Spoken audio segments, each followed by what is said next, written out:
Bangladesh Windies test series প্রসঙ্গ। Antigua টেস্টে বাংলাদেশের দ্বিতীয় ইনিংস ব্যাটিংয়ে টিকে থাকার চেষ্টা দেখা গেল না। বল কেউ ছাড়তেই চাইলেন না। প্রতিটি বল খেলার মানসিকতা নিয়ে নেমে ব্যাটিং ব্যর্থতায় বড় হারের পথে টাইগাররা। আজ শেষ দিনে দরকার তাদের 225 রান, ওয়েস্ট ইন্ডিজের 3 উইকেট। নর্থ সাউন্ডের স্যার ভিভিয়ান রিচার্ডস স্টেডিয়ামে আগের দিনের 9 উইকেটে 269 রানেই প্রথম ইনিংস ঘোষণা করেন বাংলাদেশের অধিনায়ক মেহেদী হাসান মিরাজ। 181 রানে এগিয়ে থেকে চতুর্থ দিনে দ্বিতীয় ইনিংস ব্যাটিংয়ে নামে ওয়েস্ট ইন্ডিজ।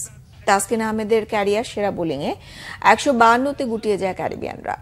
আলী কাথানের সর্বাধিক 42 রান করেন। 64 রানে 6 উইকেট নেন টাইগার পেসার। মিরাজ 31 রানে 2টি, আরেক স্পিনার তাইজুল ইসলাম 25 রানে 1টি উইকেট পান। চতুর্থ দিনের শেষ সেশনে 334 রানের লক্ষ্যে ব্যাটিংয়ে নেমে সফরকারীরা জয়ের কোনো আশাই জাগাতে পারেনি। উল্টো বড় হারের সব আয়োজন সম্পন্ন করে ফেলে। আলো স্বল্পতায় টানা চতুর্থ দিন আগে ভাগে খেলা শেষ হওয়ার সময় বাংলাদেশের সংগ্রহ 31 ওভারে 7 উইকেটে 109 রান। এর মধ্যে মিরাজের সংগ্রহ 45, লিটন দাসের 22 আর মুমিনুল হকের 11 রান। 15 রানে ব্যাট করছেন জাকের আলী। এখনও রানের খাতা খুলতে পারেনি হাসান মাহমুদ।